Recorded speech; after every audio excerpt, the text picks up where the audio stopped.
हाँ, दलित की जितनी समाज में जितनी जातियां हैं उन लोगों को भी हम कोशिश कर रहे हैं कि आइए मंच पर, कि आप जितनी शक्ति हमको देंगे, आप जितने ताकतवर हमको बनाएंगे, जितनी संख्या आपके पास होगी उतना ही संख्या से हम आपके लिए ज़्यादा एडवोकेसी कर सकते हैं। महाशिवरात्रि के बाद बिहार में एक बहुत बड़ा खेला होने जा रहा है। चिराग पासवान को जीतन राम मांझी अपनी शक्ति दिखाने जा रहे हैं। देखिए, बिहार में हमेशा से ये एक कंपटीशन रहता है कि चिराग पासवान दलित समाज के बड़े नेता हैं या जीतन राम मांझी। तो अब इसको लेकर के 28 फरवरी को जीतन राम मांझी अपनी शक्ति का प्रदर्शन पटना के ऐतिहासिक गांधी मैदान में करने जा रहे हैं। देखिए, हुआ क्या है, चिराग पासवान और जीतन राम मांझी का जिक्र हम क्यों कर रहे हैं। लंबे समय से आप लोग ये देख रहे होंगे कि चिराग पासवान और जीतन राम मांझी के बीच कई तकरार आप लोगों ने देखा पिछले कई दिनों में। एक गठबंधन में रहने के बावजूद इन दोनों नेताओं के बयान हमेशा से अलग अलग रहते हैं और इसका कारण सिर्फ ये है कि दलित समाज का सबसे बड़ा नेता कौन है, ये चीज़ दोनों के बीच में एक जंग के तौर पर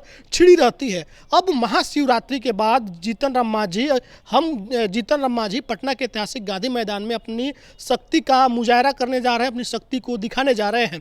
महादलित समागम उन्होंने रखा है जिसमें बिहार के मुख्यमंत्री नीतीश कुमार भी शामिल होंगे, बीजेपी के भी कई नेता उसमें शामिल होने जा रहे हैं। लेकिन चिराग पासवान को अब तक इस प्रोग्राम के लिए न्योता भी नहीं दिया गया है। तो ये सीधे तौर पर माना जा सकता है कि जो एक लड़ाई रहती है हमेशा से चिराग पासवान और जीतन राम मांझी के बीच कि दलित समाज का बड़ा नेता कौन है, तो इसको लेकर के महाशिवरात्रि के बाद 28 फरवरी को इस महीने के आखिरी दिन जीतन राम मांझी पटना के ऐतिहासिक गांधी मैदान में अपनी शक्ति का प्रदर्शन करेंगे। उनके बेटे संतोष कुमार सुमन, जो कि हिंदुस्तानी अवाम मोर्चा के राष्ट्रीय अध्यक्ष हैं, उन्होंने प्रेस कॉन्फ्रेंस करके इस पूरी खबर की जानकारी दी है। जरा आप भी सुनिए क्या कुछ कह रहे हैं।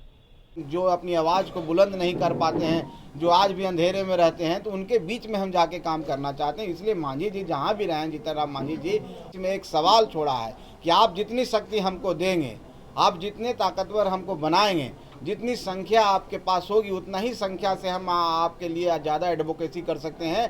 और उन्होंने एक बात कहा था कि आप हमको इतना सीट दीजिए। हाँ, दलित समाज जब तक, पिछड़ा समाज जब तक, गरीब समाज राजनीति में सक्रिय नहीं होगा तो हम समझते हैं कि जो डेमोक्रेसी, ट्रू डेमोक्रेसी का मतलब है, पूरा नहीं होगा। इसलिए हिंदुस्तानी अवाम मोर्चा सेकुलर पार्टी ने इसका नाम दिया है दलित समागम। जो समाज के सबसे पिछड़े लोग हैं, जो सबसे नीचे पैदान पर हैं, वो आ कर के अपनी भागीदारी सुनिश्चित करें, अपना हक और अधिकार मांगें, तब जा कर के इस राज्य का भी विकास होगा और तब जाके देश का विकास होगा। क्योंकि आप किसी समाज को छोड़ करके राज्य और देश का विकास नहीं कर सकते हैं। कि हम लोग को पटना के गांधी मैदान में एक कार्यक्रम करना चाहिए और हम लोग ने तय किया 28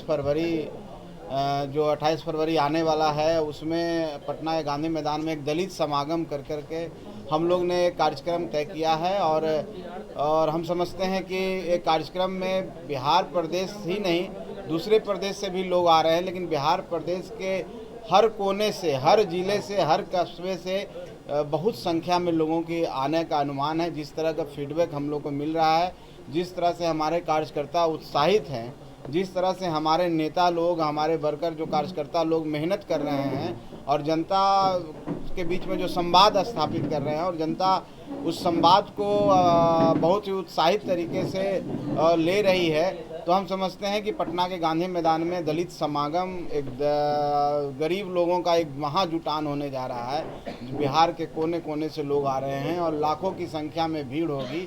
और उसी चीज़ के लिए आपको, उसी को खबर करने के लिए आप सबके बीच में हम लोग हैं और आपको बताने जा रहे हैं कि हमारी तैयारी पूरी हो चुकी है। हर स्तर पर हम लोग तैयारी कर चुके हैं, चाहे वो लोगों को सुविधा देने, जैसे खाना खिलाने की बात हो, लोग कहाँ रुकेंगे, कैसे लोग आ रहे हैं, हम लोग रूट चार्ट बना चुके हैं। प्रशासन को भी हम लोग खबर कर चुके हैं। तो आप मीडिया भाई बंधु को भी एक खबर करना था कि हम लोग ने कार्यक्रम रखा है, आप लोग का भी सहयोग चाहिए। आप लोग भी अपने स्तर से इस कार्यक्रम के बारे में बताइए।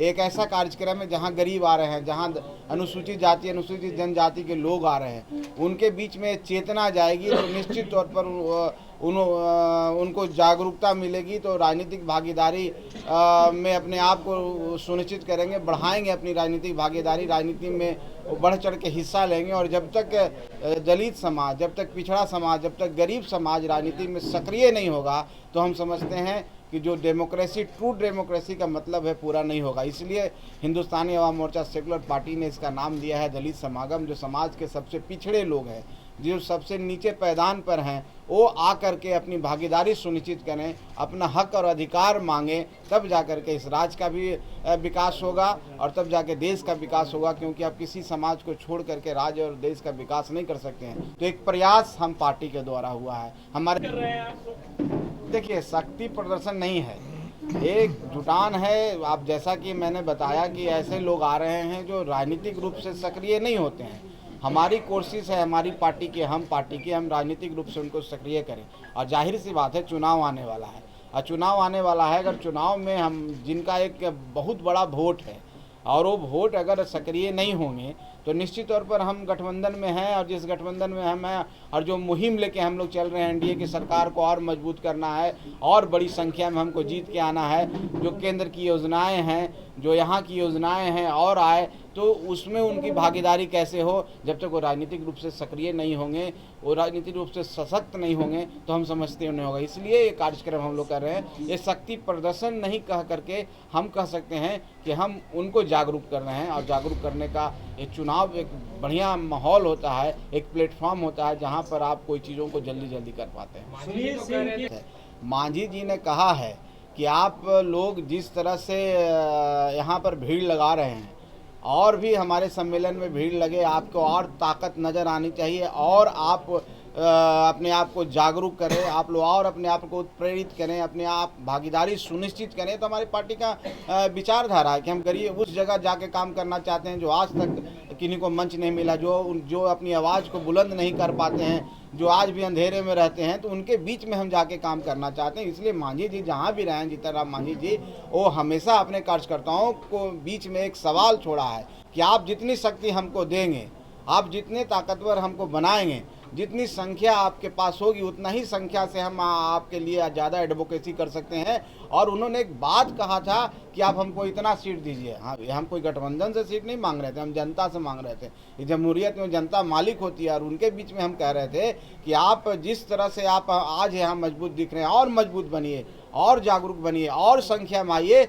आपकी संख्या, आपकी मजबूती हमको मजबूती प्रदान करेगी, और हम आपकी एडवोकेसी करते हैं तो हमको भी बल मिलेगा। और वो उसको आप किसी तरीके से ले सकते हैं, आप उसके सीट के रूप में इंटरप्रेट कर सकते हैं, उनके विकास के रूप में इंटरप्रेट करते हैं। ये आप पर डिपेंड करता है कैसे उसको आप 243 सीटों पर तैयारी कर रहे हैं, एनडीए तैयारी कर रहा है, कोई एक पार्टी तैयारी नहीं कर रहा। जहाँ तक पार्टी का सवाल है तो अभी इसकी बात नहीं हुई है, इसकी वार्ता नहीं हुई है, इस पर कोई विचार अभी नहीं हुआ है। सब पार्टी अपने तरीके से आकलन कर रहे हैं, सब एक साथ बैठ करके सब बातें खत्म हो जाएगी। कहीं पर इसमें कोई महागठबंधन नहीं है, चलेंगे। कोई डिप्टी सीएम मांग रहा है, कांग्रेस वाले कह रहे हैं हम डिप्टी सीएम रहेंगे, वो कह रहे हैं हम डिप्टी सीएम। हमारा मकसद है जनता की सेवा करना, एनडीए को मजबूत करना, और उसके लिए हम लोग इस चीज़ों में नहीं पड़ते हैं। समय आने पर सब ठीक हो जाएगा। 20 से अधिक सीटों पर लड़ेंगे। अब देखिए, इस एक कोई उससे किसी से तुलना करने की जरूरत नहीं है। हर चुनाव अपने तरीके से होता है, हर समय अपना तरीके का होता है। आप कितना मजबूत हैं, क्या कर रहे हैं, और उस समय की क्या परिस्थितियाँ होंगी, उस पर डिपेंड करता है। हम 2020 पीछे छोड़ चुके हैं, हम आगे डिजिटल इंडिया और समृद्ध भारत और समृद्ध बिहार की बात कर रहे हैं, इसलिए उससे हम तुलना नहीं कर रहे हैं। तो आकलन तो किया ही होगा। देखिए, माँ जुटान हम कर रहे हैं तो क्या सीटों के लिए कर रहे हैं? हम तो चाह रहे हैं कि हमारे लोग जिनके लिए हम काम करते हैं वो जागरूक हों। हम चाह रहे हैं कि उन लोग आ करके देखें, उन लोग अपने अधिकार की बातें करें। हम बहुत सारे नेताओं को भी आमंत्रित करने जा रहे हैं। महादलित की जितनी समाज में जितनी जातियां हैं, उन लोग को भी हम कोशिश कर रहे हैं कि आइए मंच पर, उनसे भी वार्ता कर रहे हैं। आप अपनी बातें को रखिए। तो ये जागरूकता एक अभियान आप कर सकते हैं। एक समाज में आगे बढ़ने के लिए राजनीतिक रूप से प्रेरित जब तक समाज नहीं होगा, तब तक अपने हक अधिकार के बारे में नहीं जान।